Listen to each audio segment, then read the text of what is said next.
Hello, everyone, and welcome again to another edition of the Shooters Lounge podcast. I'm your host, Matt at Post Up 323. Don't forget to like and subscribe, guys. You can catch us on YouTube and also follow us on the socials at Shooters Lounge 3 and also in podcast form on Spotify, Apple, or wherever you get your podcasts. Tonight, it's the finals preview. We're down to the last two. We're down to the nitty gritty. This is where the champs will be crowned for this season.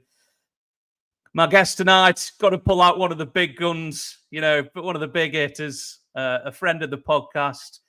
We've got AB from Clutch New Media. What's happening again, AB? Good to have you on, bro. What's going on, Matt, man? It's good to be here. As you said, this is the last two teams standing, NBA Finals. It's gonna be a good matchup, man. But yeah, looking forward to it. Finally got through the regular season. Some say it's a bit too long, but it is what it is.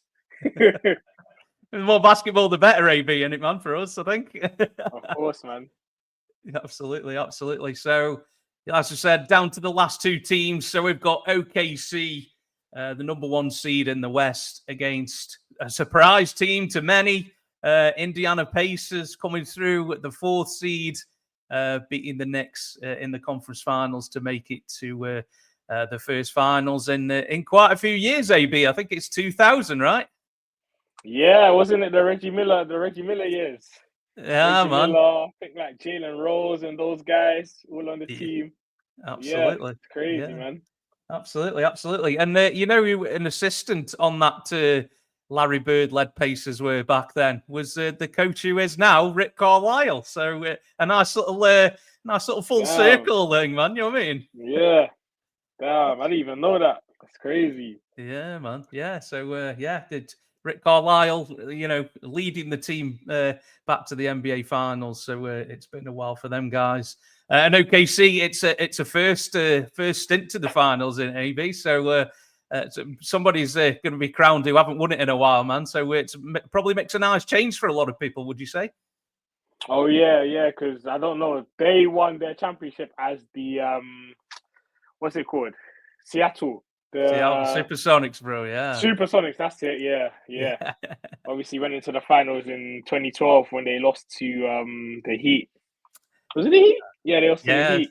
LeBron's first one, wasn't it, bro? LeBron's first title, man. So so it's going to be a new thing for either team, isn't it? Whoever comes out on top in this one, right?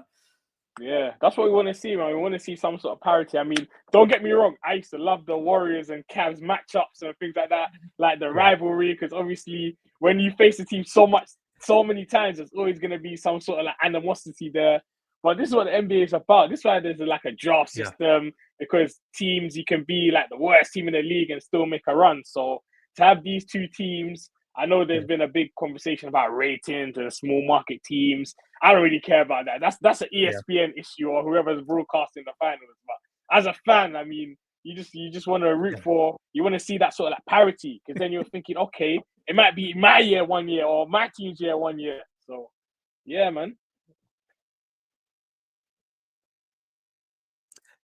Yeah. That's what I hold dear, mate. Just think maybe the Suns, maybe it's one day for us. I don't know, but we'll see. But it's nice. It's nice to see two teams in there that have kind of done it the right way. AB, would you say? Kind of built the team, organically. Would you say? Yeah, building through the draft. I mean, if you look at OKC and Sam Presti, I mean, they have no option but to build through the draft. They've got like 3 million picks in the next 5-6 years. So, I mean, what other option do they have? And then obviously you talk about the Pacers. I know obviously they traded for Halliburton and Siakam, but guys like Miles Turner, obviously he's been there like 10 years now. Like, he's a vet there. You got guys that they drafted in Ben Mathurin, Andrew Nembhard, and all those guys. So yeah, I mean, it just goes to show, like, in an era where everyone's trying to build super teams and all these big threes and stuff like that. I mean, look at these teams, and there's an argument to say that each team has like one superstar per team, and obviously they've got a great supporting cast in different players and stuff like that. But yeah, just you don't need to go all in all the time, basically. Yeah, I mean, I think I've said it before on this show, bro. The era of the big three, I think, is over, mate. You've got to have one, maybe two guys, like you say, and then a decent enough supporting cast. I don't think you can win with a big three, and then there's a fair gap in terms of talent that you're getting then on the rest of the squad. I think that kind of era's over, bro. You've got to have that deep team now, haven't you? I mean, look at these two teams who've made the finals, bro. They go 9 or 10 deep, bro, in playoff games. This is not what we've been used to, bro, is it? So it makes a nice change, doesn't it? Definitely, for sure. I mean, just goes to show depth. Like someone can have like DMPs and then just come in one game, hit 2 or 3 threes, and it's like you're the man. So it just goes to show, man, that 1 through 15, it's important. It's important. No, absolutely, yeah. It's I mean, for the NBA casual, AB, it's when somebody says, "Oh, who's in the finals this year?" and they say, "Oh, the Thunder and the Pacers," they'll be like, "Thunder and the Pacers." Like, I don't know if it's the one for the star power, but I think if you watch the NBA and you've watched it this year, I think this is a tasty matchup, bro. Wouldn't you say? Yeah, no, definitely a tasty matchup. And you know what? Obviously, yeah, you would say that as a casual with the Pacers, particularly, and be like, okay, like who are these sort of teams? But in Tyrese Halliburton, they're really like that's really a budding star, like up and coming star. I mean, conference finals last year, and even like outside of the whole his play on the court, you got his off the court stuff with him. Obviously, we saw in game 1 in the conference finals imitating the Reggie Miller with the chalk and stuff like that. And he's happy to be the villain. Even made a WWE appearance. I think it was like last year or something with Jalen Brunson. So he's becoming almost like an icon. Basically, he's becoming like a household name within the sports and just outside like world, basically. So yeah, I think this finals run will really like catapult his sort of like stock outside of like NBA in terms of like his popularity. Yeah. I mean, the LeBron and Curry, and KD, them kind of guys, they're coming to the end of it, man. Now, so the next superstars, whoever they're going to be, that throne's maybe there for the taking now, bro. And these guys are taking advantage, and maybe are looking to, I'm the captain now, kind of thing. We're the next guys that the next generation coming through, man. Yeah, no, definitely. Like this next generation, I mean, we've got different kind of personalities, but I think the NBA will be in good hands. I don't think it will be a thing where obviously we had LeBron, Steph, and KD, but now there's just so many up and coming stars. I mean, Shea playing his first finals, that's an MVP. You got Anthony Edwards, obviously, who he beat on the way to making the finals. You've got Tyrese Halliburton. You of course got Jason Tatum. You've got all these guys who are vying to really be like that sort of guy who's not only the face, but yeah, the person who basically the face actually at the end of the day. So I feel like there's the next couple seasons will be really interesting to see who really makes that leap. So if one of these either one of Shea or Tyrese Halliburton will win a championship in these finals. So that's a way to really separate yourself ahead of the rest of your peers, because we know Jason Tatum obviously won a championship, Jaylen Brown won a championship last year, finals MVP, but Anthony Edwards, Luka Doncic, obviously Shea himself, all these other guys. So you win a championship now, and it's like, yeah, you definitely have a stake to say like you're that guy going forward. Especially you look at the road that both of these teams went through as well to get to the finals. I mean, I used to laugh at our guy Jordan and talk about the Celtics Mickey Mouse run last year and how everyone was hurt and stuff. But these guys, I gotta give it to them. They beat worthy opponents coming into these finals. Yeah, no, absolutely. Yeah, I think they've definitely earned their way into the finals, AB, haven't they, for sure? I don't think there's anybody you could say any different, really. So fair play to them. I mean, Indiana, getting past Giannis, whether you think Giannis's supporting cast is worthy, but getting past Giannis, he's a force, isn't he, to reckon with, and they swept aside Cleveland, who Cleveland had an amazing year, didn't they? A regular season, and Indiana just took the heart out, really, didn't they? And then it's it's just how it goes, isn't it? And then the Knicks in the last round, going to MSG and winning both first 2 games away from home. I mean, just it's uphill battle then, isn't it, for the Knicks after that? So when the Pacers managed to see it out, and OKC probably had a bit of an easy first round against the Grizzlies. I don't think they put up too much of a fight, really, did they? I don't think. No. But a hell of a series against Denver. I thought Jokic and them boys were gonna pull it off in a game 7. Yeah. But, OKC saw it out, and the advantage of having game 7 at home, bro, is that's why you do the regular season, innit? You know what I mean? You want that game 7 at home. And that's basically what it come down to. And I think, game 7 was a blowout on it, but that's. And then in the last series, Ant-Man was flying high, feeling himself a bit, and they kind of muted him with the defense. The defensive players they've got, they made it really hard for Ant, and I think Ant kind of knew the writing was on the wall towards the end. Game 5 was just like, this thing's over, mate. Get me on the plane to Cancun. Give Jordan a call on the Cancun holiday services again, bro. You know what I mean? So, definitely deserve to be here, haven't they? And they've pulled out to the stops when they needed to. What do you think about this matchup then, AB? Are you excited for this one? Obviously, no offense, no skin at the game for you, kind of thing when it comes to these two teams. I'm the same, as well as a lot of other fans, obviously. So, how do you think this matchup's going to be on paper? Are you excited for it?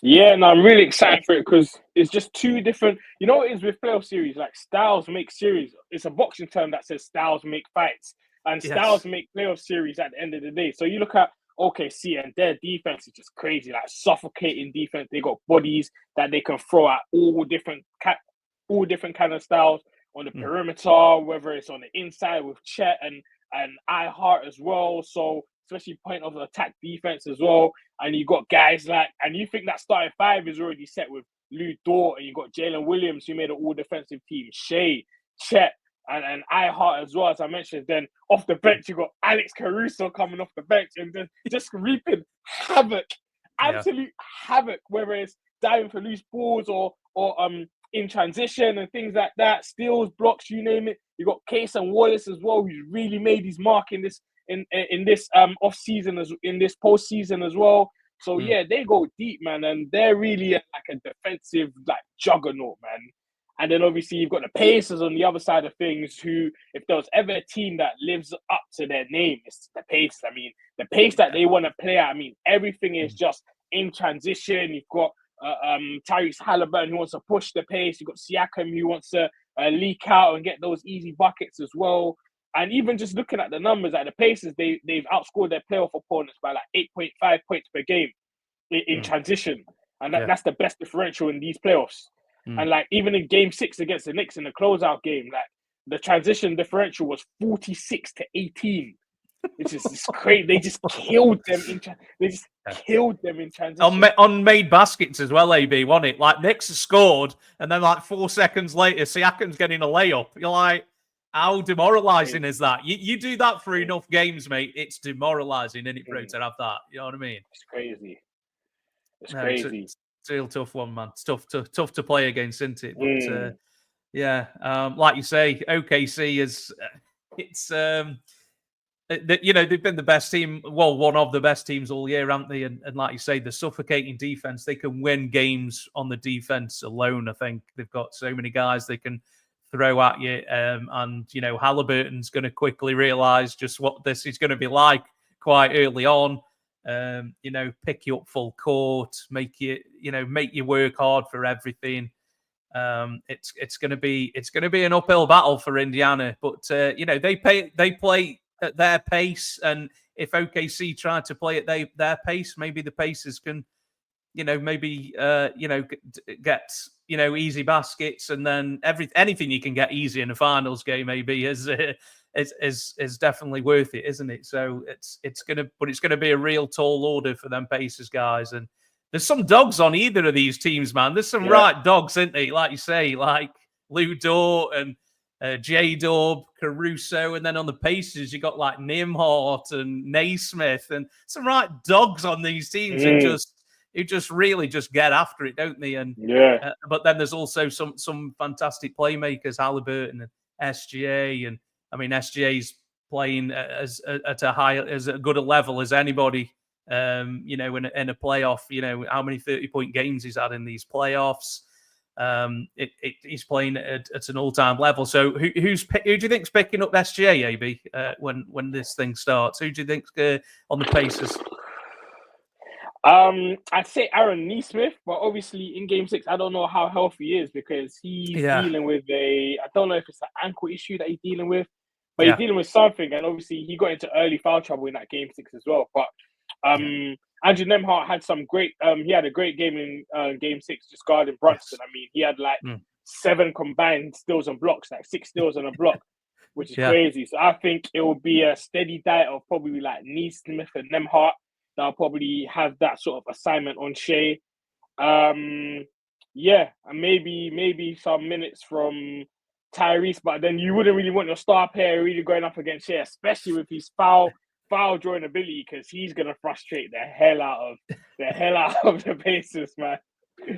So I did think in the conference finals when the Pacers and the Knicks are going, I was like, if the Knicks do make the finals, this could be one of the all-time foul-baiting series. You'd have Brunson on one end, SGA on the other. I'd be like, man, these games are last 4 or 5 hours, bro. And the amount of fouls are being called and stuff. I'm like, oh my goodness.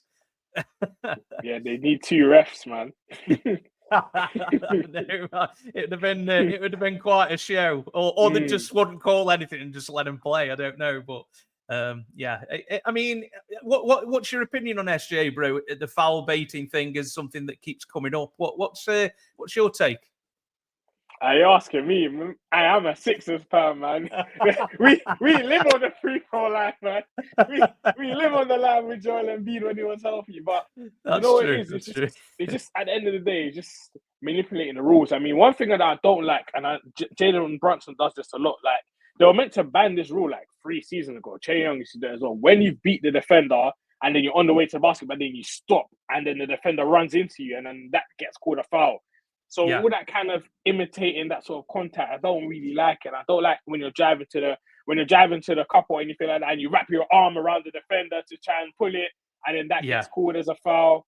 So all those kind of antics, those are the things that I don't like. But at the end of the day, if there is like contact, or if the defender does bite at a pump fake and things like that, that's always been a foul. Like since the beginning, since I started watching basketball, that's all I've known is you bite at that, it's a foul. So yeah, I just don't like I just would like consistency.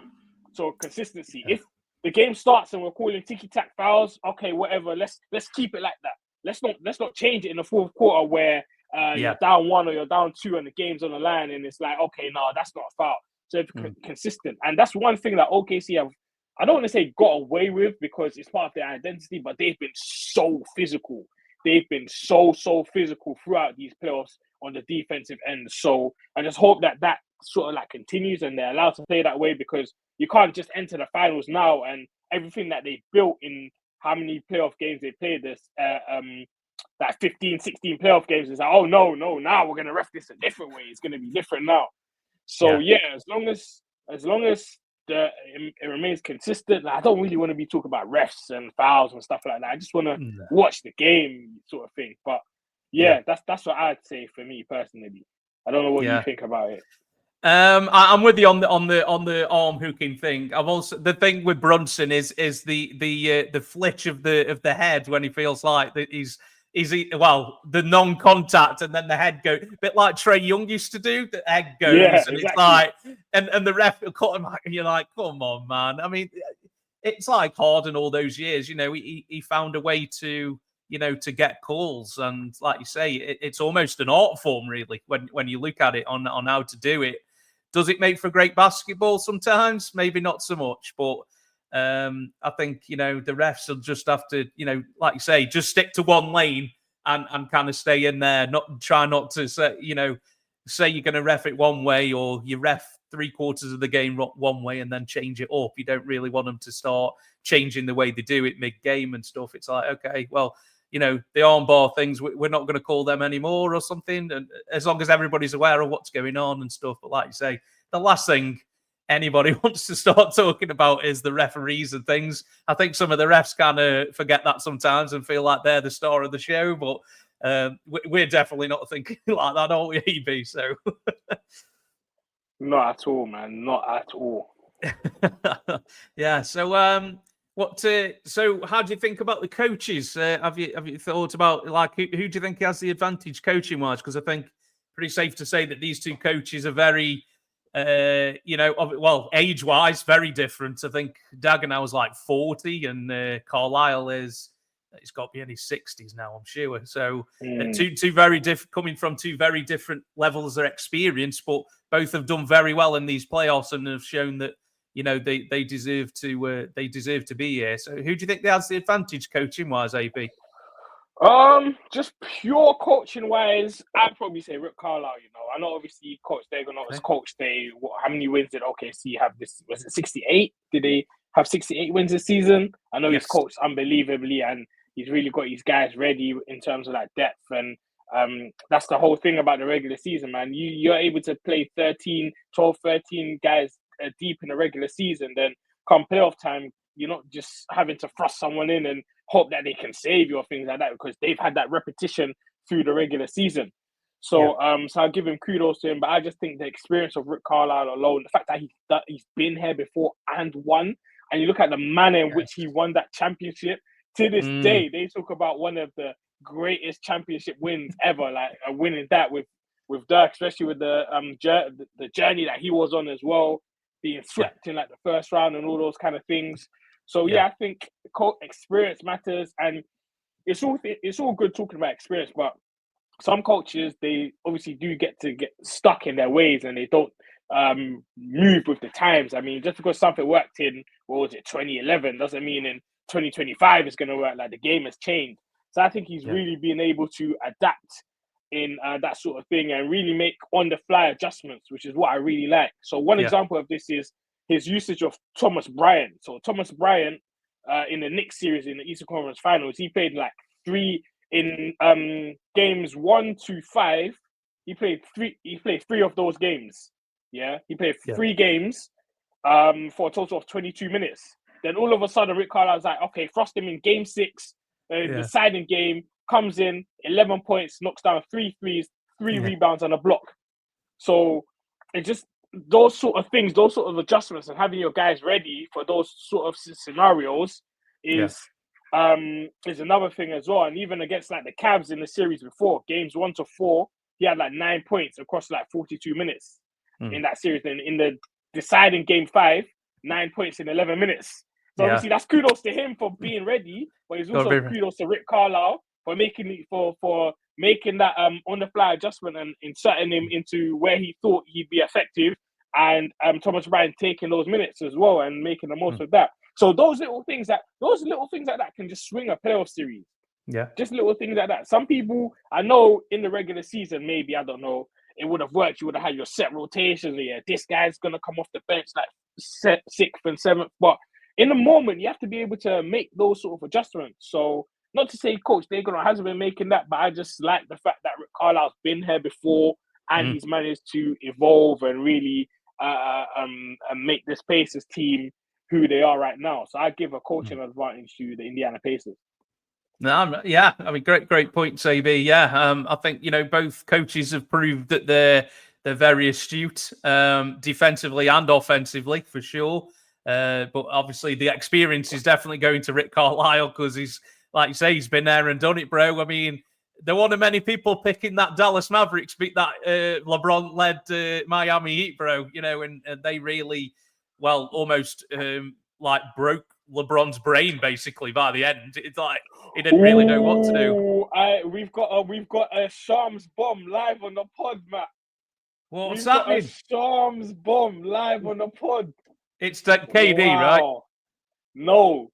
Breaking from Shams, the New York Knicks are relieving Tom Thibodeau of his duties as head coach. Wow. ESPN. Wow. Oh, damn. There we go. Shams bomb. That's how we do it. on live on the pod, mate. Live. Oh, my goodness. Oh, wow. Okay. We'll carry on with this and then we'll pivot back, bro. Love that. There we go. So, oh god, yeah, that's put me in a flummox now. Yeah, but definitely Carlisle's got the experience. But Dagenham, won Coach of the Year last year and could have easily won it this year. Like you say, 68 games, bro. 68 winners is no joke, mate. There ain't a lot of teams who've won that many games, mate. So that's legit, isn't it? Obviously, we're in the playoffs now. The disparity between regular season and the playoffs are wide as ever in terms of what the game is like and stuff like that. So, I haven't even looked at what the regular season series was between these two teams because I just think it doesn't really mean anything because, being in the playoffs is just so much different. I don't think it matters. So, probably the Thunder probably won 2-0. Who knows? But, I think so because I saw a stat against the Eastern Conference, the Thunder's record against the East. I'll have to find it, but it's crazy. So I won't be surprised if they swept that. Yeah. I'm going. Yeah, 2-0. And Thunder won both, which is not surprising, really, because like you said. I mean, the Pacers and Carlisle throughout this playoffs have just kind of managed to find things out and been a lot better at adjusting. Maybe the Thunder haven't really had to adjust too much because, well, what they're doing primarily has worked. So why would you? You just wonder if the Pacers can put OKC under pressure. Will they be able to pivot what they need to do? We shall see. We shall see. Probably one of them forgotten guys, isn't he, Carlisle? He doesn't really come up in that conversation as being, one of the best coaches in the league. But would you put him in the top 5, AB? In the league at the moment, I don't know. Top 5 is a bit. Well, I mean, if he wins this, if the Pacers win the championship, I mean, that's two championships, yeah, where you're both heavily the underdog. Like I was watching some stuff earlier today. Obviously, a lot of outlets are favoring OKC, and even you look at all like the betting markets and things like that. They're heavily the underdog. So if you're able to win 2 championships as the underdog, I mean, that's Hall of Fame status for me, if you ask me. But right now, would I say the top 5 coach? I don't know if I'll go. There's a lot of good coaches, mate. There's a lot of good coaches in the league, mate. There's nothing wrong with that. I mean, the top 5, you talk about the cream of the crop. Like, so yeah, I don't know. Nah, I don't think I put him in the top 5. I don't think I put him in the top 5 right now. Is that because he's the coach of the Pacers? I think literally just got to do the Pacers. Like, is this just like the Pacers are just not really, talked about or covered, or I don't know. Who am I putting ahead? If he does this in, somewhere else, or is all more people talking about Rick Carlisle? Who knows? You know what I mean? Yeah. Top 5. No, I don't. But the thing, I'm looking at the coaches like, okay, let me throw some. What do you think? Do you think he's a top 5 coach in the league? I was just posing the question, to be honest. There are some outstanding coaches. He definitely doesn't get talked about in that top 5. Yeah, I just wondered if, how many coaches are there in the league who have won a title? 7, is he? Who are currently in the league? Missoula, Ty Lue, you've got your. Whoa, why am I mind going blank all of a sudden? Well, Steve Kerr, obviously. Yeah, Steve Kerr, obviously. Oh yeah, Mike Malone's gone. I mean, Pop's probably gone. If you want to count Pop, he's gone now as well. Yeah, Pop's gone as well. So there isn't many of them, dude. He might be. But I think you've got your boy, haven't you, as well? The Nick Nurse. Nick Nurse, Spo. So there isn't many. So Carlisle is one of those coaches who has won a title. So he has done it. So I'll just posing the question, AB. Sorry to put you on the spot there, bro, but I was just posing the thing, Obviously, because Matt Malone and Pop are no longer in the league. Well, yeah, it's great. Yeah, you know what? He might be. Yeah, he probably is a top 5 coach in the league. Yeah, I mean, It's or Carlisle and Dagenham on that cusp of being top 10, maybe top 5, probably. If you do a survey on most people asking who are the top coaches, they're probably in the top 10, aren't they? So some of them might have a bit higher, but definitely top 10, I would say. It's going to be a good chess match, isn't it? I think with these two, what's going to happen game 1? Do Indiana just go out and just do what they do and just see what OKC do, or it defensively and offensively, and then game 2 trying to switch it round and maybe change something, hope something, or they see something that they can maybe take advantage of. Who knows? But that's definitely going to be interesting. But what other matchups, AB, are you looking forward to in this series? Like personnel matchups. Yeah. I would say one thing that I'm looking at when I look at this matchup is the big situation. So obviously, OKC have obviously ran with Chet and Ihart, and they're favored in terms of that because of their rebounding numbers, and they're both capable of grabbing double-digit boards. So you look at the Pacers side of things, and Miles Turner, who's notoriously not a great rebounder, and obviously you have Pascal Siakam as well. And one of my least favorite archetypes is like bigs who can't rebound. So like your Miles Turner, Jaren Jackson Jr., Brook Lopez. As much as they've all got like the ability to shoot the ball, I'll never take it away from them, especially their defense as well. Obviously, Jaren being a former defensive player of the year, Brook Lopez, we know what he can do as well. And Miles Turner led the league in blocks a couple of years as well. But just the fact that you can't grab a rebounding. I don't know why. It's just difficult. I mean, you look at the Pacers now. Pascal Siakam leads them in the postseason at rebounding, and he averages 5.8 a game. 5.8 rebounds. Ouch. You get killed on the grass. You go up against Chet and Isaiah Hartenstein as well. I mean, Chet's averaging how many? He's averaging 8.6 rebounds. Ihart's averaging 7.9 rebounds, round up to 8 this postseason. So that's something that they have to worry about on the boards and things like that. And the Pacers also really lack a backup in that sort of scenario as a big. So obviously that workload falls on Siakam to play those small ball 5 lineups, and then obviously we mentioned them bringing in Thomas Bryant in spurts as well. But I think that's going to be a real problem for the Pacers going into this series, is the lack of size in the front, lack of rebounding in the front court. Yeah, but I mean, they play Siakam at the 4, don't they? They got Turner and then Siakam at the 4. So I mean, what's Siakam, 6'8"? Probably something like that. So that's and obviously with OKC, they're playing Hartenstein and Chet, so they've definitely got size on them too, haven't they? For sure. So like you say, they don't play them two guys together that much, do they? Chet and Hartenstein. It kind of they start with them, but then as the rotations come out, they don't really play too many minutes together, do they? So that'll be interesting. Do Pacers go all out and just go small and try to outrun those OKC big men? Who knows? That might be a strategy to have a go at, but I don't know. I don't think that'll work. Because I mean, if you let OKC set up, mate, it's going to be real tough, isn't it? It's going to be real tough to score the ball, bro. Yeah, exactly. Because the Pacers really struggle in the half court. That's what I'm saying. They get most of their buckets in transition and things like that. Whereas OKC, they can do it both ways. So they can really score in transition, and they can score in the half court as well, because they've got a floor general in Shea, and they've got guys who can score off the dribble and stuff like that as well. Yeah.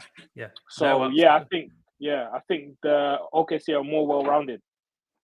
Yeah. I think that's pretty safe to say. They're going to have to be some A games, isn't they, from the Pacers? Halliburton's going to have to be at the top of his game, and he had some good games and some bad games against the Knicks in that series. So he needs to be on his A game every night, or else the Pacers. This could be a quick out for OKC. I haven't seen anybody who's picking the Pacers yet, bro. there might. I don't know if there's a couple people on that island somewhere who were picking the Pacers to come out on this one. A lot of people are picking OKC. It's a question of when and in how many games. It's going to be. It's going to be a tall order for the Pacers, but they've got here for a reason, and they've gritted it out, and they've made it here. Nobody expected them to be here. I think to win the East before the season started, the Pacers were like 25, 30 to 1, something like that. So they've definitely defied the odds already, and they might just say, "Look, lads, nobody's betting with us. Nobody's betting on us. Is it that nobody believes in us thing? Or, no one believes in us." Yeah. I don't know. It's like, look, we've got nothing to lose because nobody thinks we're getting through.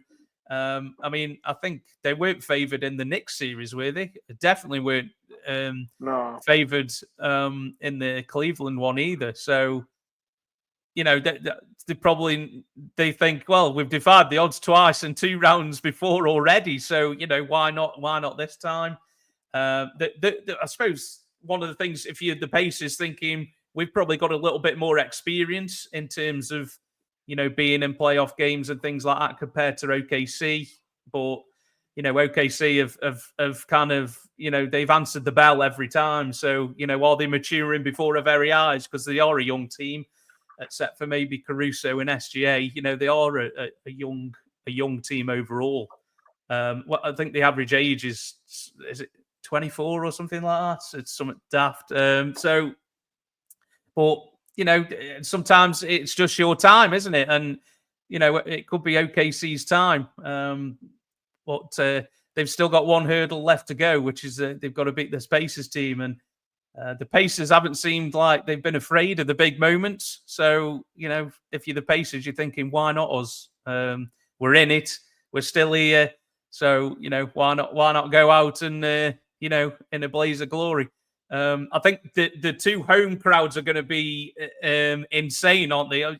Watching the home crowds at these playoffs, AB, the Thunder and the Pacers home crowds have been absolutely manic, haven't they? So that's going to be fun to watch that unfold, right? Yeah, especially in OKC, man. I mean, they take that playoffs. That's a real, in terms of like home court advantage. I mean, that's a real advantage, man. Between like the t-shirts, between the crowd, everything. That's you're on the road, man. There's certain arenas where you're there and it's almost like a home game, but you're on the road when you go to OKC, man, because those fans, they don't play at all. Yeah, somebody keep an eye on them fire alarms in the Pacers hotel the night before, bro. Might do that. So somebody keep an eye on that, bro. But the OKC overall in the playoffs have been fantastic at home, haven't they, bro? I mean, I think they had the one loss, didn't they, which was the game 1 against Denver, when Denver basically stole that game, didn't they? But apart from that, mate, OKC have absolutely just ran over teams at home, haven't they? Yeah, exactly. They've just been so dominant. I mean, throughout the regular season, throughout the playoffs as well, they just, like you said, I mean, they just been dominating teams at home, and no one can really get to them, especially with that defense as well. I mean, when they're suffocating you defensively, it's just such a long day. It's such a long day. And like I said earlier, sorry, go on, bro. Carry on. And like I said earlier, the guys that they bring off the bench as well, it's like, okay, Lou Dort's checking out. You're probably thinking as a opposing player, okay, I've got some leeway, and then Caruso checks it, and it's like probably even worse. So you're just thinking, oh man, what's going on? Yeah, who somehow managed to almost flummox Jokic, which I didn't think was possible. So he told Chet, I saw a possession where he told Chet, I've got this matchup. He told him to switch. I said, this is crazy. Yeah, man. Yeah, unbelievable. But fair play to the Pacers. Sometimes they just don't know when they're beaten, do they? How many point comeback wins have they had in these playoffs? Sometimes they just don't know when they're beaten, do they? So if somebody can pull off an upset away from home, is it the Pacers who can do that? What, and take home court in game 1? Or just in the series? What better thing to set up the whole finals is if Pacers take game 1? I mean, that's the thing would be absolutely crazy, wouldn't it? Yeah, Yeah, I mean, as a neutral, you'd want the Pacers to take game one anyway, because that always adds. It's going to Yeah, that extend the always series, adds, isn't it? yeah, Like, yeah, yeah, that yeah, always adds to something. And what do they say? What's the famous word? Like a series doesn't start until a road team wins. Until a road team wins on the road, basically. yeah. So That's it, mate. yeah, Yeah, yeah. So I mean, kickstart off game one. Pacers win game one away from home. Everybody's stunned. I mean, you've seen it happen, AB, haven't you, over the years? You yeah. know, these things do happen, don't they? Where Hmm. the people are already kind of like arranging the the parade and things, and well, it's not over yet, mate. We need to we got to see this thing out. But I'm sure Dagenham will have OKC guys ready to play, and nothing's won yet. Job's not finished, as the late Kobe used to say. Job's not finished, Yeah, mate. Got to see this out, mate, aren't you? When um, everybody can say that you're going to win, but you've got to go out and do it and prove everyone right, I suppose, haven't you? yeah, exactly. Yeah, man. Yeah. So, anything else you want to bring up on the Thunder Pacers? Yeah, I'm just looking at like the matchup and things like that. I mean, some of the questions for me that I'd need answering, and I think I have some of the answers, but obviously these are things that I'd like to see during the series. We've mentioned this earlier, like, are OKC much better equipped to slow down the Pacers than the Pacers are to score on OKC? That's one of the questions, because Sure. obviously we know the pace that the Pacers play in transition and things like that. But I just think that OKC have just so much tools in their arsenal, both defensively and offensively, to slow down the Pacers. And I don't think that the Pacers will necessarily. I know what's the saying? Good offense beats good defense, but this is not just a good OKC. This is like transcendent sort of like defense. Yeah. So yeah, I just think that I don't think the Pacers will be able to score on OKC that much easily. And yeah, so and obviously yeah, just looking at the personnel matchups and things like that, and even like adjustments. So obviously you mentioned earlier about if the Pacers just went small with like Siakam at the 5 or something and just tried to run and things like that. But Mm. an adjustment like the Thunder could make is they put they start Hartenstein off the bench, start Case and Wallace. You put Yep. Chet on Siakam or whatever, or Miles Turner, who had a rough series against the Knicks. And Mm. then you have bodies to throw at Halliburton. Like, what's Halliburton going to do when he's got Caruso, Shea, Lou Dort, Case and Wallace, just all taking turns guarding him? Like, what's he going to do? It will be crazy. And Jay Will and guys like J Dub and guys like that. So yeah, I just feel like OKC have the bodies and they match up well against the Pacers, and they're really going to struggle. And yeah, they're not afraid to go 8-9 deep. And when the bench produces, I mean, there's no real pressure for the starters to really be stars. I mean, that's like you got guys like Isaiah Joe who can knock down a free here or there, Case and Wallace who can knock down some shots and stuff like that. Aaron Wiggins as well. So you've got all those guys, and then you don't really have to worry if J Dub isn't going for like 30 or Shea isn't going for 30. So all those kind of factors really play into OKC's hand, I would say. Yeah, no, yeah, absolutely. I mean, do you think the rotations might narrow with it being the finals, and you'll have a couple of days between each game? I mean, these teams haven't done it all playoffs, have they? They haven't narrowed their rotations. They've kept it exactly the same, which I think when you play in a fast pace like the Pacers do, it does help having a rotation that you can go 9 or 10 players to keep everyone, fresh for that fourth quarter, isn't it? For sure. Which the exact opposite of what Tibbs has done, which probably is the reason why he may have been let go. We'll come to that later, but you know what I mean. Yeah, exactly. I think they'll keep the rotations as they are, and they have done all playoffs. As these teams go 9 or 10 deep, don't they? It goes against everything I've seen for probably the last 10 years. As you go to 7, 8 players, and then those are your guys who you trust in these playoffs. Like these two have just thrown that out the window and just gone, no, we're playing, everyone, and it's a refreshing, different take on it, I think. Yeah, it is. I mean, and you know it is. It's a copycat league as well, so you wouldn't be surprised if going into Mm, next playoffs, coaches are starting to dig deeper into their rosters and use their eighth, ninth, 10th man in spots in certain rotations and things like that. So mm, it just goes to show it's just important because before, after like your ninth man, I mean, you just got like vets that will just sit on a roster like your Donis Haslam's back in the day, like yeah, those roster spots will become a lot more valuable because you're going to need someone with a specific skill set, whether it's someone who can, like, who's got great defensive capability or someone who's a lights out shooter that you could use in spots. Because if there's one thing, like how you end the halves and quarters is so important, especially in mm, momentum. Like you saw it in a previous OKC series where they'll go on like a 16 to 3 run to end the half, and then it's like you just got, it's like you've just been punched in the guts, and then yeah, the wind is just out of you going into yeah, halftime. So being mm, able to go on those runs, being able to use guys in those spurts, as I mentioned mm, earlier, with like Thomas Bryant, for example, the way mm, Rick Carlisle's used him. So having those sort of guys, I think going forward, coaches might be more open to doing that, mm. especially as you said earlier, with a coach notoriously for using a 5-man rotation throughout the playoffs if he could, and just been relieved of his duties after making the conference finals. So, yeah, I think that's a trend we'll see going forward. No, no, absolutely, absolutely. Yeah, it's what did Ant-Man say about OKC when they got ousted by the Thunder? It was like 15 players on a string or something. He said that's what it's like playing against Yeah, OKC.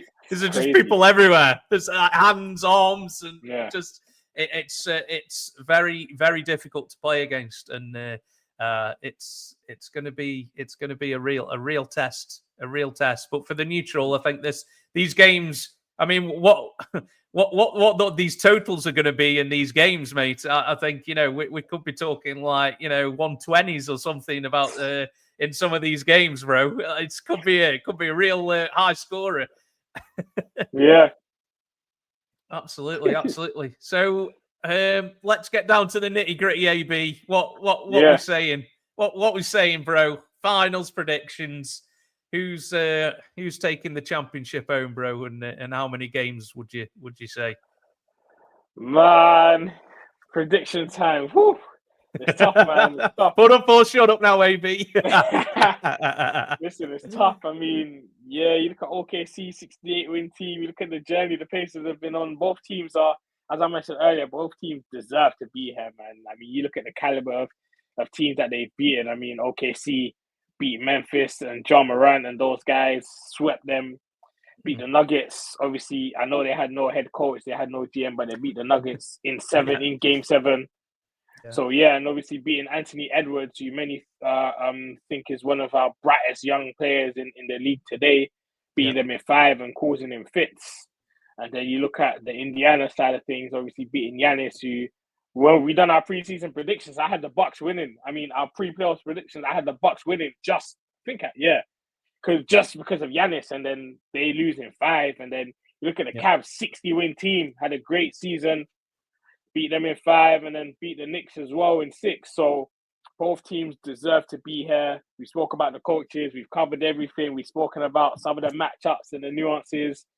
Yeah. That being said, I don't see how the Indiana win this series. I just don't see it, man. The Thunder, they're just too complete. Like defensively, you've got the reigning MVP who's just hoisted that trophy just 3 weeks ago, or however long ago it was. It might not have been that long ago. I mean, you've got Jalen Williams, all defense player, first time All Star. I think he made an All NBA team. Did he make All NBA third team? Who? I'm Sorry, pretty sure. Halliburton. No, Jalen Williams. I think he made an All NBA Yes, team. yes, he did. Yeah, Yes, yeah, All NBA team. You've got Chet as well. I mean, you look at OKC. This is a team that I've got them winning. But I just feel like I'm looking ahead and I'm thinking, look at these guys. Look at their age. I mean, Chet, the number 2 pick. Jalen Williams is number 12 pick in the same draft. And we haven't mentioned this, but they drafted Nikola Topic, point guard, waiting in the wings, in the yes, 12th pick, who's been yeah. out this season. So you got him to come to the fray next year. You got the reigning MVP who just averaged 30 this season. It's just too much. I think they'll have too much for the Pacers. Yeah. I just feel like I worry about the Pacers on the glass. I worry about the Pacers going up against that defense. Halliburton, as we mentioned, he's had games where he struggled. He's had like single-digit playoff scoring games. I know he's hit big shots, and we can never take that away from him. What he's been able to do on the road, but there's games where he can just be nullified. And if we're being respectful to Tyrese Halliburton, he's not the scorer that Ja Morant is. When the OKC played the Grizzlies and swept them, he's not the scorer or big shot maker that Jamal Murray is or was when they played the Nuggets in the second round and beat them in 7. And he damn well certainly isn't the scorer Anthony Edwards is when they beat the Timberwolves in 5. And Anthony Edwards was going through halves. I watched Anthony Edwards in, game 4? He attempted 3 shots in a half in a playoff game. That's a guy that they compare to modern day Michael Jordan. And we don't have the philosopher here, but if you just tell me this guy is the closest to Michael Jordan and he's taking 3 shots in a playoff half, oh man, oh goodness, that's unacceptable, man. So you're talking about that sort of defense, and you're going up against Tyrese Halliburton, who's more of like a pure point guard as opposed to the other 3 guards I've mentioned. But I think he's going to struggle. And I mean, Pascal Siakam, reigning final Eastern Conference MVP. I don't think we've touched on that, but we've got to give him his kudos. I know he won it, just about won it. I think it was 5 votes to 4, but 3 30-point games in those finals. I mean, that game 2, what was it? 39 points he dropped. He's but yeah, he can't be. I know he's been here before. He's a champion. Yeah, and we can't take that away from him. What he done, I witnessed it firsthand. What? Obviously, Kawhi hit that shot against my Sixers, but Pascal Siakam killed us as well. Killed us. So he had a very good finals too, AB, didn't he? Exactly. He had a very good finals too, Exactly. We know what he can do. And that's someone as well who I think he's going to start elevating in conversations. Even if they lose, like, he's been to 2 finals, he's won a finals as well, Eastern Conference finals MVP. But I don't think that he's not the guy who you go to. Like, even though he's put up 3 30-point games, they're not really running a lot of stuff for him. A lot of his buckets are coming through, obviously, quick transition and things like that. He can get his own, but it's not really as natural as a real shot creator. So I think OKC will really stifle him. And I say all of that to say I'm rolling with OKC. I want to say OKC in 5. I want to say OKC in 6, but 2 games is just... I don't know, man. No, I think I have to go OKC in 5. I just think that based on what I've said, their depth, their rebounding advantage, the fact that their defense is just transcendent. So give me OKC in 5. Give me Shea Gilgeous-Alexander to cap off this insane run of winning MVP and a Finals MVP. You're gonna be put in some crazy conversations, but give me OKC in 5. Shea Gilgeous-Alexander, my Finals MVP. Nice, mate. Nice. Yeah, it's really hard to make a case for Indiana, isn't it? It's going to be a real tough ask for them to, But like I said, nobody believes in us, and we just go out and just express yourself. If Halliburton scores 30 or more, I think the Indiana record is very very high. The win percentage goes up massively if Halliburton scores 30 or more, but he doesn't do it that often. But when he does, they do usually win more often than not. So that's maybe looking to Halliburton to be a bit more aggressive. But like you say, against that defense, they've just got so many people they can chuck at you, don't you? Like you said, oh, great, Lou Dort's getting a rest. Oh, they're going to bring on Caruso. Brilliant. You know what I mean? And that's what you're going to have. And there's kind of going to be it's going to be all relenting, isn't it? All the time. You're not going to get, like you say, oh, I've got this 3rd string guy on me now who can torch for 7 minutes or 5 minutes or whatever. You haven't got that, have you?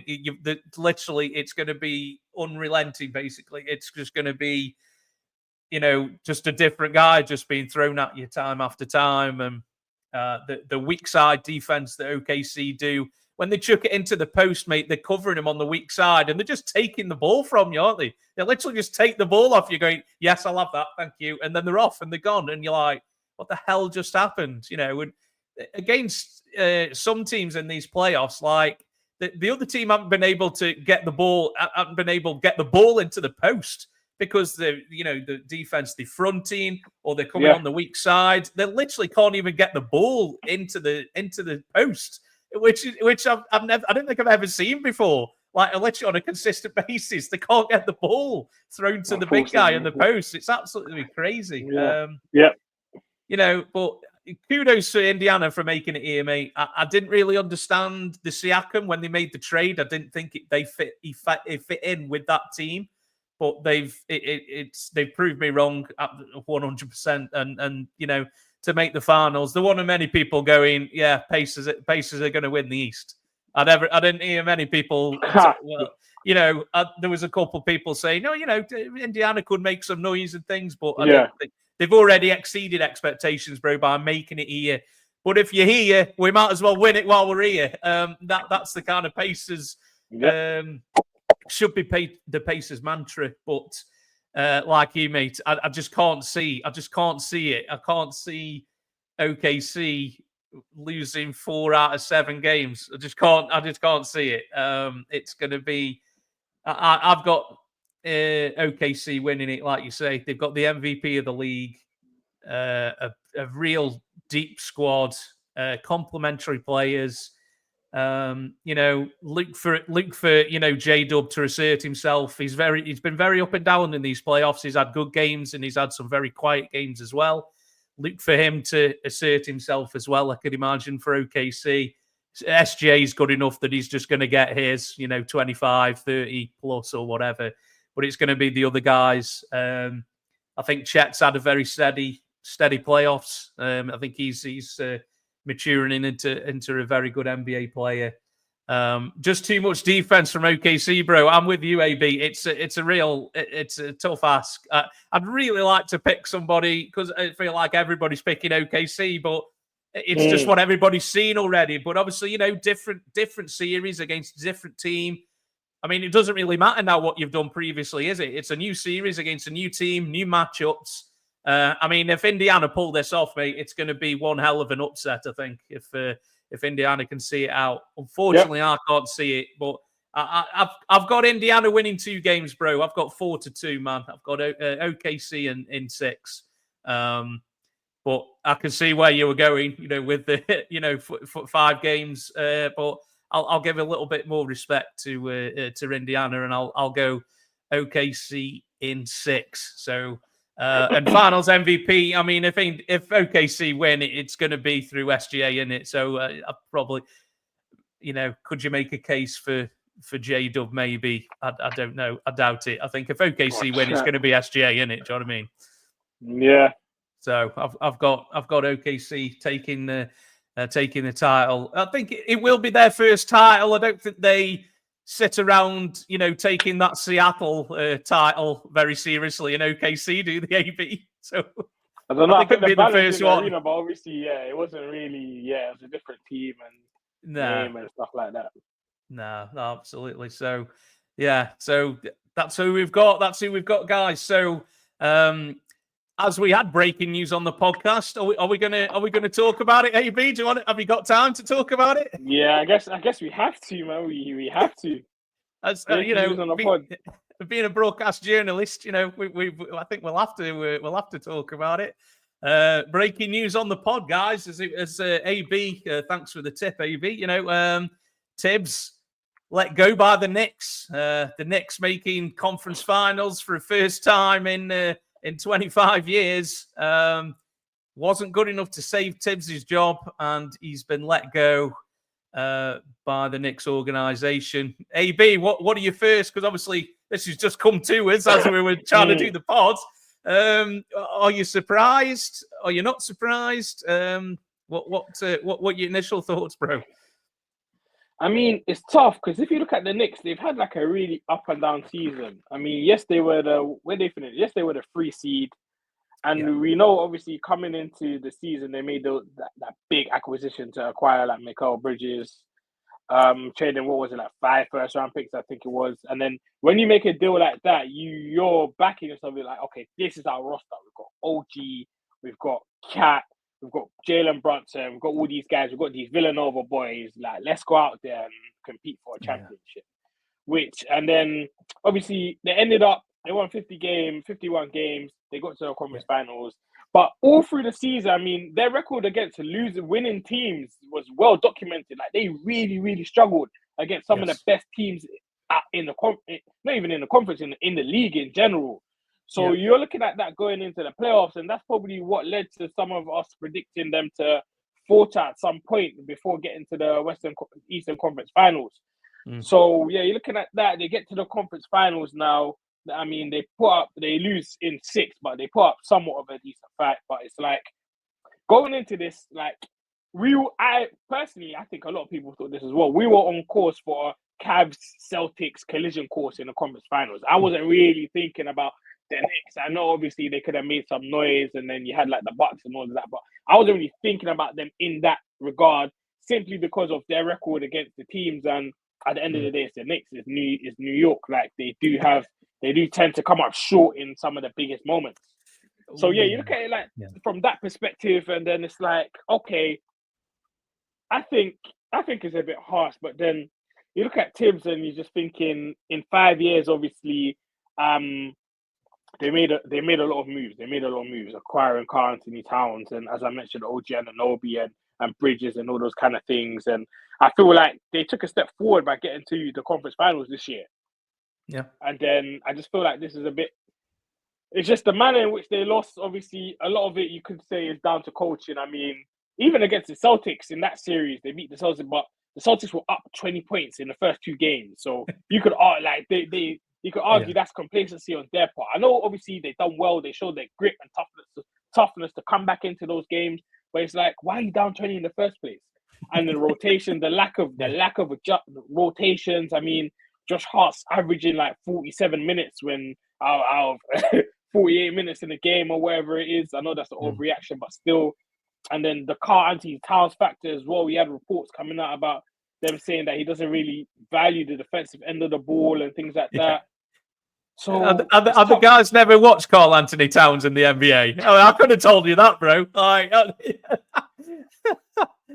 Sorry, go on, dude.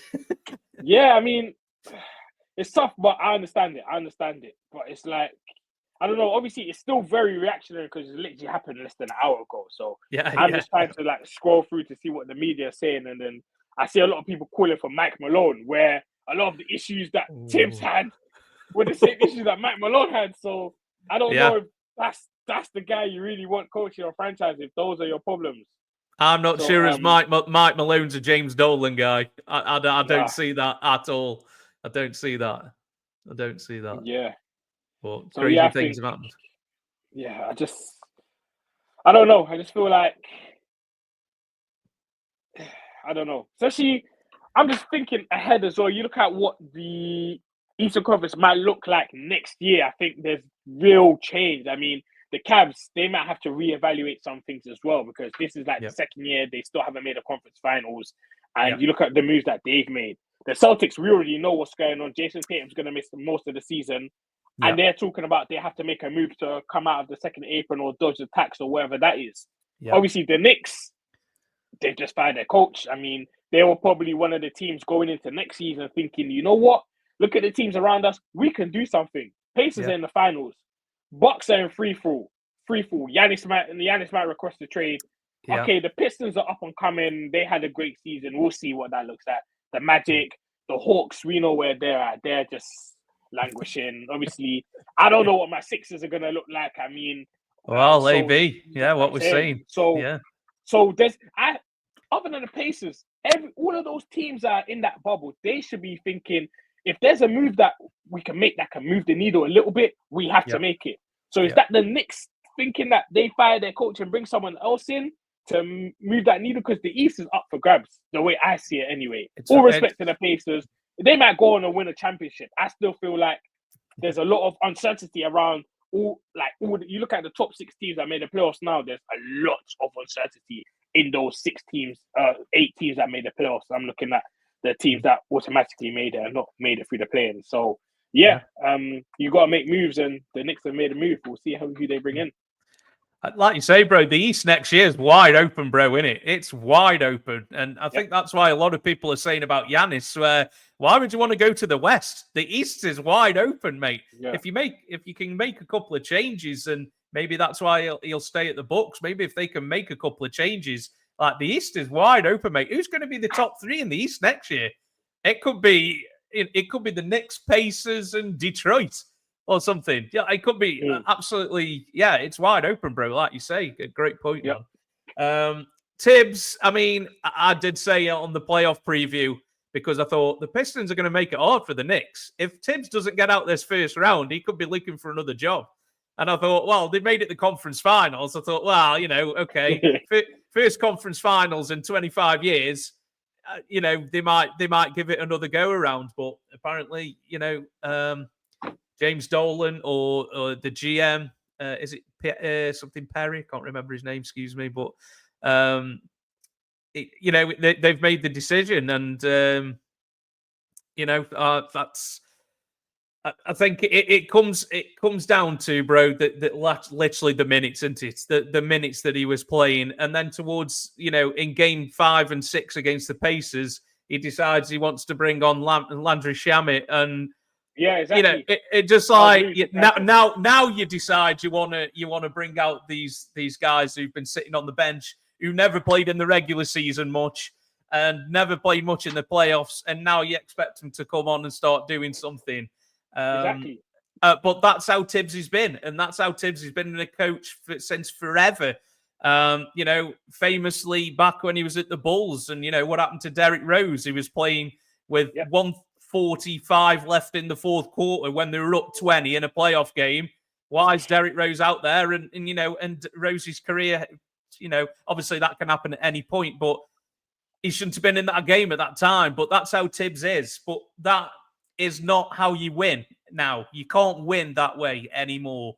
You could do that in the 90s where these guys were playing, large stretches in games, but you cannot win like that now in the NBA. It cannot be done. The game is too fast, too physical. You probably, it was physical in the 90s, but the pace of the game now is so much quicker, mate. You watch some of them games in the 90s, mate, and some of it's a snail's pace, mate. The pace of the game now, to ask somebody to play regular minutes where they literally have like 3 minutes rest consistently in the playoffs, to me in this day and age is ludicrous. And, but they made the conference finals with it. So, are they thinking, right, okay, we've made the conference finals. Are we, with another coach, should we be in the finals right now? And that seems like that's the kind of decision that they've made, is to get somebody else in with a new philosophy. Have they got a move they could make? Maybe they're thinking Giannis. They've got players on big contracts. I mean, OG.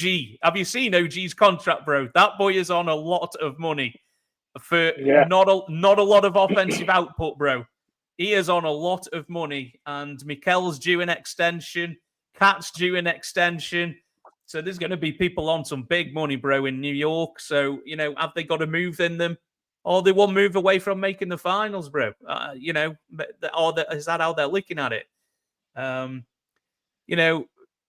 The Memphis job's available. Now the Knicks job is available. There's some nice jobs out there, AB, man, with squads with a lot of talent on, right? Memphis have got some talent on their squad, Ja Morant, Bane, Jackson, on that team. And then on this Knicks team as well, there is some talent. Brunson's the king of New York. I am one of them people who, there's nothing like a playoff game in the Garden. There's no place like it. It's good when the Knicks are in the playoffs. I mean, whether you agree with how some of the fans are or whatever, fair enough, I get that. But for me, I think the NBA is good when the Knicks are good. When the team is good, the NBA is better for that. I do believe that. So it's a tasty job, and there's going to be a lot of applicants for that Knicks job. AB, are you throwing your name in or? No, I don't need that pressure right now. that New York media. I mean, you play one player a minute longer than how much you think they should play, and you're on the front page of ESPN, man. Nah, No, Yeah, I mean they've already started on Towns after not a great game 6 by exactly. Towns.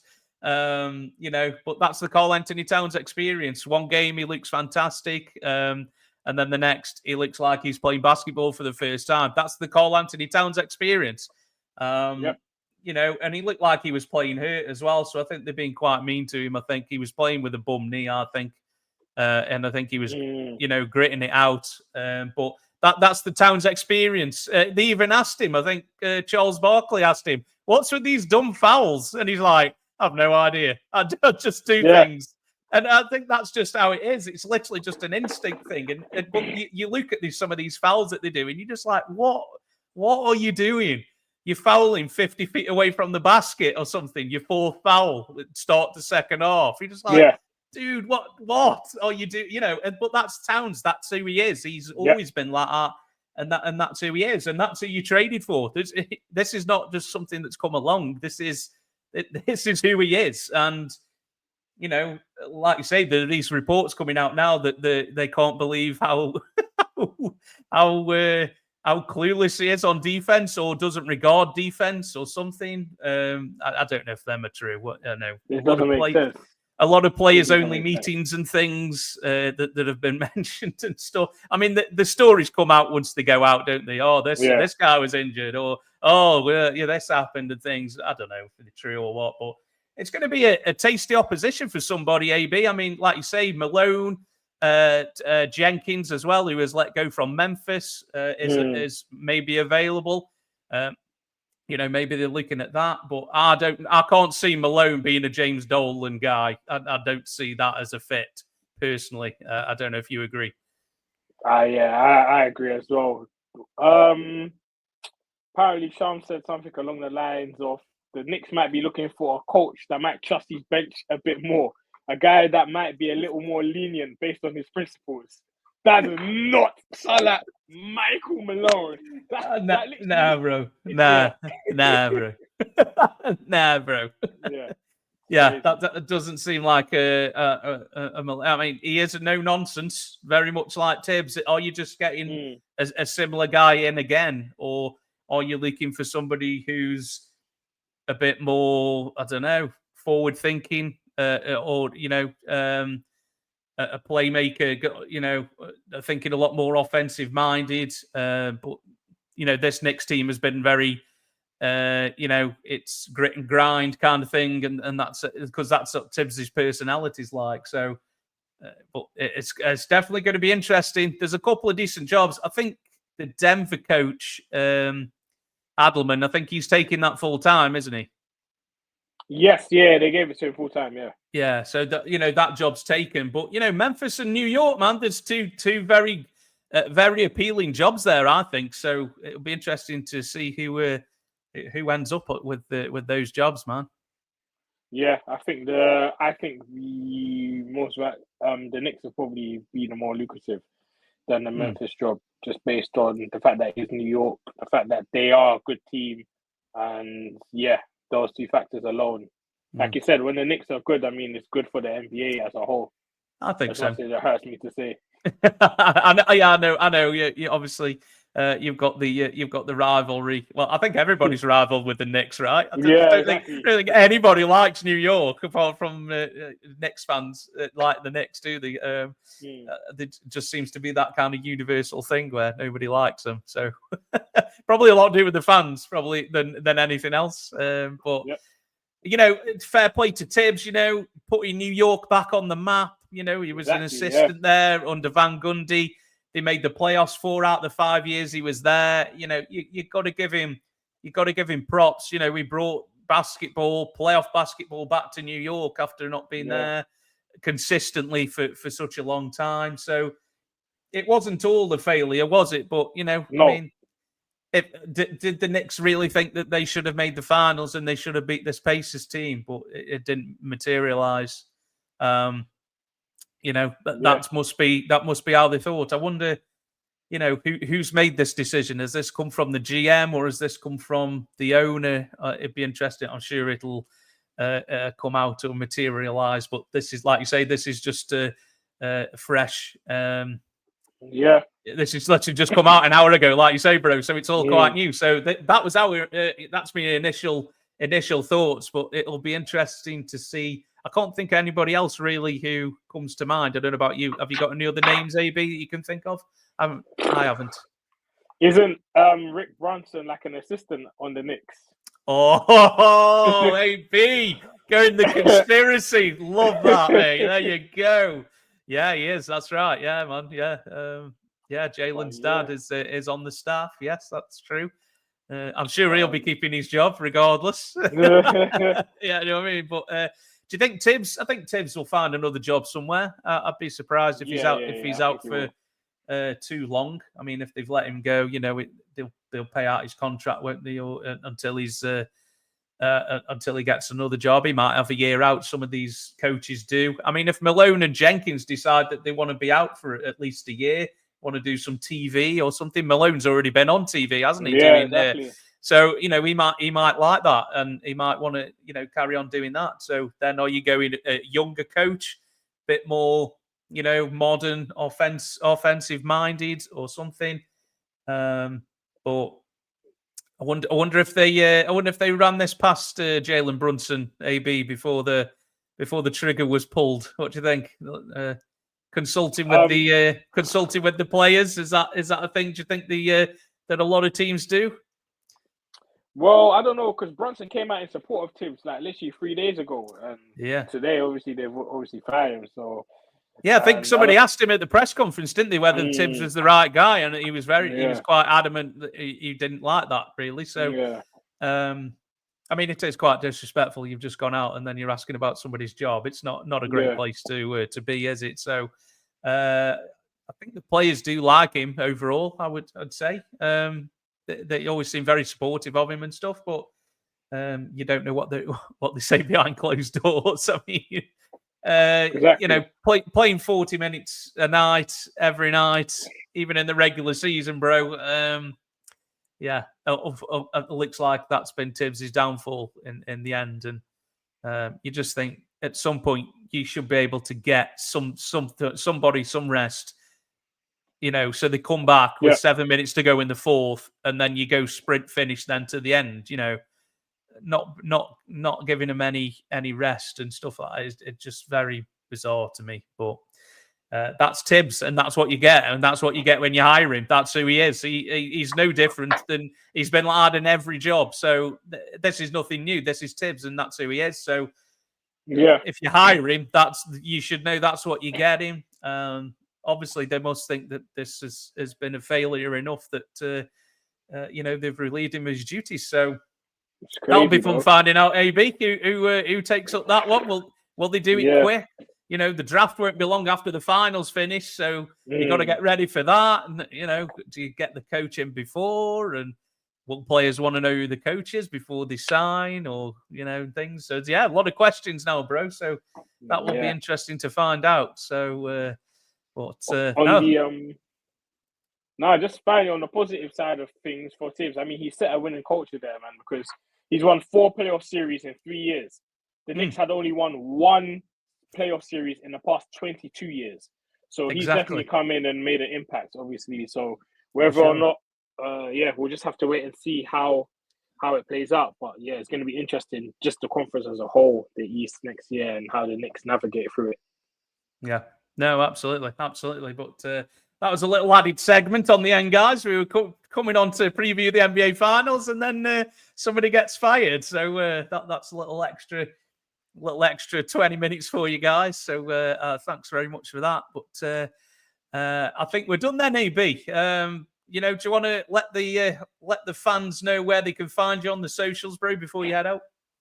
Yes, I'm on X, Twitter, what's it called? X now, at Clutch Media.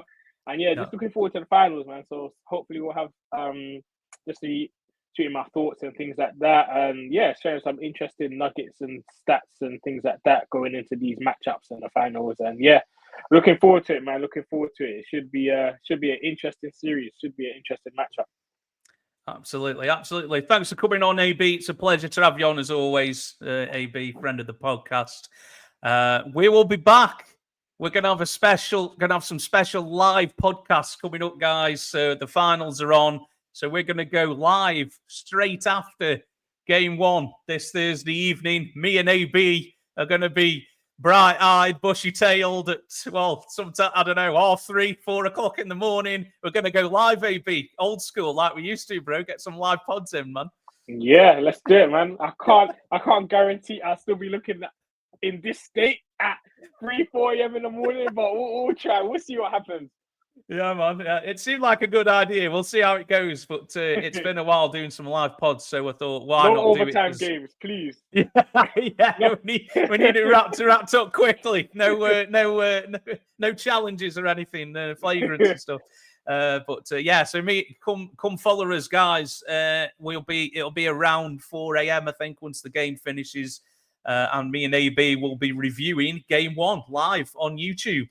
So come watch it. Come, listen to or watch what we've got to say after game one, and then we'll be live also for game two on Sunday evening, where fingers crossed AB will be available for that one too, all being well. So check that out, guys. So thanks very much for tuning in. I'm Matt at Post Up 323. So you'll be able to watch this back on YouTube and also listen to it on Spotify, Apple, or wherever you get your pods. So don't forget to check us out, guys, live 4 a.m. UK time after game one. Me and AB will be reviewing everything that's happened after game one. So take care, guys. Stay tuned for that, and we will see you again on Thursday evening.